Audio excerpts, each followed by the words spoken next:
মাত্র ৭০০ টাকা খরচ করে আজকে আমরা পেঁয়াজের চারা আমাদের জমিতে রোপণ করব। এবং কতটুকু জমি আমরা এই ৭০০ টাকা খরচের মাধ্যমে পেঁয়াজের চারা রোপণ করতে পারতেছি আজকে আপনাদেরকে জানাবো এবং দেখাবো, এবং কিভাবে সঠিক নিয়মে আপনারা পেঁয়াজের চারা রোপণ করবেন এবং কতদিন পরে পানি দিবেন, কতদিন পরে সার ওষুধ দিবেন, আর কি কি সার ওষুধ দিয়ে জমি তৈরি করতে হবে সম্পূর্ণই থাকছে আজকের এই ভিডিওতে। আসসালামু আলাইকুম everyone, welcome to my YouTube channel কৃষির কাহিনী। আজকে বরাবরের মতোই আমি রয়েছি আব্দুল হামিদ আপনাদের সাথে। চলুন শুরু করা যাক আজকের ভিডিও। আজকের ভিডিওর বিষয়ে অবশ্যই আপনারা জেনে গেছেন যে আমরা কিভাবে পেঁয়াজের চারা আমাদের জমিতে রোপণ করি, এই বিষয়গুলোই আজকে আপনাদেরকে জানাবো। প্রথমত আমরা বাজার থেকে ৭০০ টাকা দিয়ে পেঁয়াজের বীজ কিনেছিলাম। তো ভিউয়ার্স, সেই ভিডিওটি আমাদের ইউটিউব চ্যানেলে পেয়ে যাবেন, কিভাবে আমরা বীজটি রোপণ করেছিলাম।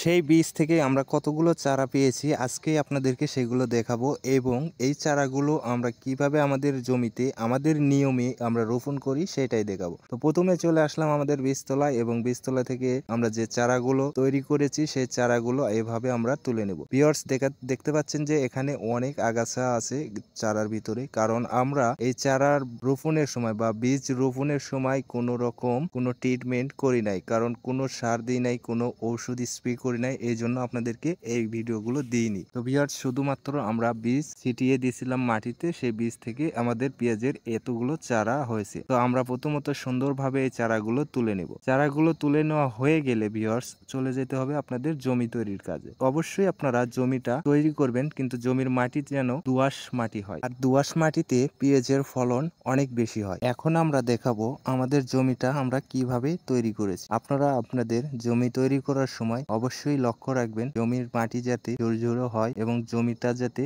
লেভেল হয়, আর জমিতে পানি যাতে বেজে না থাকে, এই পানি বের করে দেওয়ার মতো জায়গা যাতে থাকে সেই দিকে আপনারা লক্ষ্য রাখবেন। অবশ্যই পেঁয়াজের জমি তৈরির সময় মাঝখান দিয়ে ড্রেন রাখবেন যাতে পানি বের করে দেওয়া যায়, বা পানি আপনারা সেচ দেওয়ার সময় যাতে সুন্দরভাবে সমানভাবে পানি সেচ দেওয়া যায়। ভিউয়ার্স, আমরা যে পেঁয়াজের চারা রোপণ করতেছি, এই পেঁয়াজের চারাটা আপনারা দেখতে পাচ্ছেন কতটুকু ফাঁকে ফাঁকে রোপণ করতেছি, আর এই পেঁয়াজের চারাটা আমরা শুকনো মাটিতে রোপণ করি। ভিউয়ার্স, আপনাদেরকে জানাবো যে এই শুকনো মাটিতে পেঁয়াজের চারা রোপণ করলে কি উপকার আছে এবং কতদিন পর পানি সেচ দিতে হবে। অনেকেই আছে কাদা মাটিতে পেঁয়াজের চারা রোপণ করে। এই কাদা মাটিতে পেঁয়াজের চারা যদি রোপণ করে থাকেন আপনারা, তাহলে দেখতে পারবেন যে আপনাদের চারায় পচন চলে আসে বা ছাতক চলে আসে। এই রোগটা খুব দ্রুত চলে আসে যদি আপনারা কাদা মাটিতে রোপণ করেন। তো আমরা এই জন্য শুকনো মাটিতে পেঁয়াজের চারা রোপণ, আর শুকনো মাটিতে রোপণ করার 2 দিন পর আমরা পুরো জমি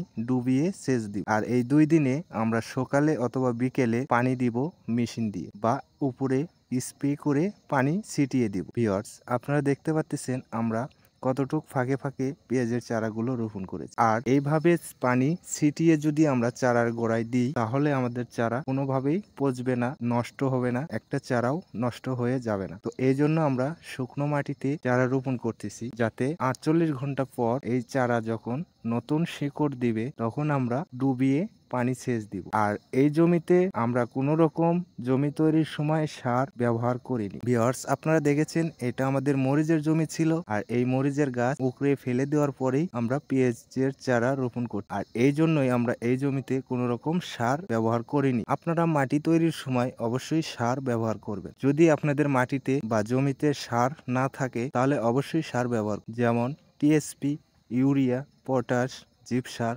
অবশ্যই পেঁয়াজের চারা রোপণের আগে ব্যবহার। আমাদের যেহেতু এটা মরিচের জমি, অনেক পরিমাণে সার আছে এই মাটিতে, এই জন্য আমরা এই মাটিতে আর কোনো রকম নতুন করে সার না দিয়ে পেঁয়াজের চারা রোপণ করতেছি, আপনারা দেখতে পাচ্ছেন। ভিউয়ার্স, এখন আমরা সকালে আর বিকেলে এরকম বেড বাই বেড পানি দিয়ে চারা গাছের গোড়া ভিজিয়ে দিব। এতে করে আমাদের চারা গাছটির শিকড় দ্রুত মাটিতে গজাবে এবং শক্তি পাবে, তাতে আমাদের চারাটা নষ্ট হবে না। আর যদি আমি এখন ডুবিয়ে সেচ দিই তাহলে দেখা যাবে আমাদের চারা অনেকগুলোই নষ্ট হয়ে গেছে, পচে গেছে বা মারা গেছে। এই জন্য আমরা 2 দিন পর্যন্ত এইভাবে পানি ছিটিয়ে দিয়ে চারাগুলোকে বাঁচিয়ে রাখবো। ভিউয়ার্স, আশা করি আমরা কিভাবে পেঁয়াজের চারা রোপণ করি এটা আপনারা বুঝতে পারছেন, বা আপনাদেরকে ভিডিওর মাধ্যমে আমরা দেখাতে পেরেছি। আশা করি সবাই ভালো থাকবেন, সুস্থ থাকবেন, আর আমাদের এই পেঁয়াজের চারা থেকে কি কতটুকু পেঁয়াজ আমরা পাই বা ভবিষ্যতে কি কি ওষুধ স্প্রে করি, সার দিই, নিড়ানি দিই, সম্পূর্ণ ভিডিওই আপনাদের মাঝে